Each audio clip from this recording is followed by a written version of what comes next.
The cold night wrapped the city in silence as Maria stood near the traffic signal holding a small basket of flowers. Her fingers were numbed. Wind passed through her thin shawl and touched her skin like ice. Beside her stood her twin sons Leo and Lucas. They were only 6 years old. Their jackets were old and too light for winter. Their shoes had small holes at the bottom. They stood close to their mother, sharing what little warmth they could. Maria looked at their faces and forced a gentle smile. Always tried to stay strong in front of them. Inside her heart felt tired and afraid. Every flower she sold meant bread for the night. Every car that passed without stopping felt like another door closing. Street lights flickery, cars moved fast. People looked straight ahead. No one wanted to see a poor mother with children in the cold. Lucas pulled her hand softly. Mama, my hands hurt. Maria bent down and rubbed his fingers. Just a little longer, my angel, she whispered. We'll go home.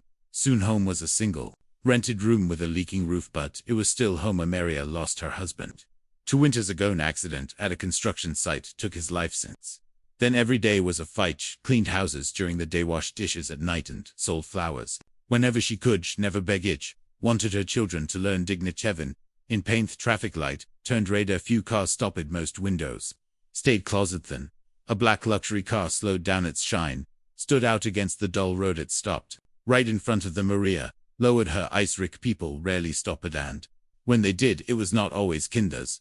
Windows slowly came down. Warm air escaped from inside. A man sat there wearing a dark coat. His eyes were calm but observant. His name was Daniel Cressone, of the youngest billionaires in the city. Daniel had spent his whole day in meetings, numbers, contracts. Profitious mind was tired, but when he saw the woman and 2 children standing still in the cold, something inside him were not shouting. Thee, we're not begging. Thee, we're simply standing waiting. How much for the flowers? He asked. Maria looked up surprised. Thee are very cheap, sir, just a few coins. Daniel looked at the basket, then at the boy's red face. Their lips were pallid. Their eyes to ready. We'll take all of them, he said. Maria Fraziel series. Al stepped out of the cart. Cold hit him hard. Realized instantly how cruel the night was. Daniel handed her money, far more than the flowers were worth. Maria hands shook, tears filled her eyes. Thank you, sir, she said soft. Lad. Neil noticed her voice trembling, noticed how the boys leaned closer to her. We are you here so late with children? He asked gently. Maria hesitated. Thon spoke the truth. Me husband. Did you work all day? But it is not enough. He had no choice. Daniel felt a heavy weight in his chest. He remembered his own childhood. A small apartment, a tired mother, cold night. Crouched down to the twins. Level, what are your names? He asked. Leo and Lucas, they said together. Daniel, our very breath. Traffic light turned green. Cars behind honked impassioned. Daniel stood up. Get in the car, he said. Maria stepped back, frightened. No, sir, I cannot. Am not hurting you, Daniel said calmly. Want to help? Maria looked at her sons. Their teeth were chattering, their bodies shaking. After a long moment, she nodded. Inside the car, warmth surrounded them. The boys relaxed instantly. Lucas smiled for the first time that night. Daniel drove slowly, did not ask many questions, stopped at a small restaurant. Fancy, just warmth. He sat at a table. Hot soup was placed in front of them. Bread warm. Coco. Elio stared at the steam rising as if it was magic. Maria watched her children. Tears rolled down her cheek. She wiped them quickly. Daniel noticed you were a good mother, he said. Maria lowered her head. Try after dinner. Daniel handed her a card. Come here tomorrow morning. We'll talk. We are you doing this? She asked. Daniel paused. Echoes.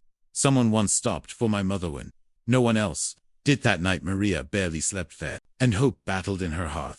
Next morning she stood outside the tall building, holding her son's hand. She felt small, but Daniel kept his word, gave her a stable job at his company in work, fair hours, good pay. He arranged a smaller to a schoolio, and Lucas started attending classes. They wore warm jackets. They smiled more. Maria stopped selling flowers in the cold weeks. Passed winter slowly. Fedoni. Afternoon. Maria placed a small envelope on Daniel's desk. Inside was a drawer. Figures holding hands under a bright sun. Daniel stared at it. Quietly knew that one stupone moment had changed 3 lives forever. Spring arrived quietly, but for Maria and her sons it felt louder than any celebration. Scent entered the small apartment every morning, touching the walls that no longer felt empty. Leo and Lucas woke up early each day wearing clean uniforms. They tied their shoes carefully, proud of them. Sylvester was still new, but they loved it. Maria watched them from the doorway.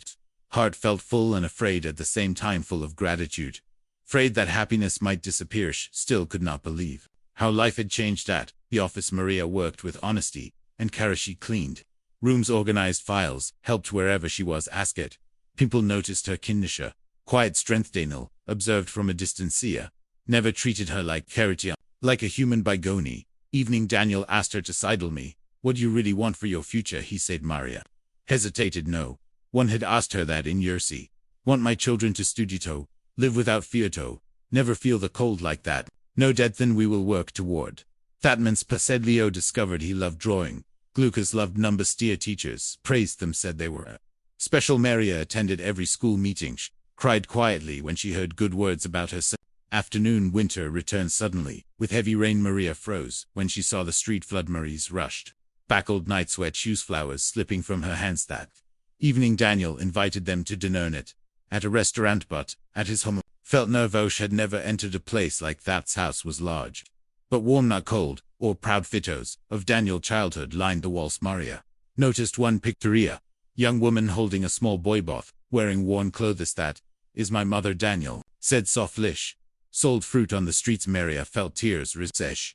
Understood everything now. During dinner Leo asked, Sir, why did you stop that night? Daniel smiled. Beckos. I saw my mother in your time continued to move at Anil.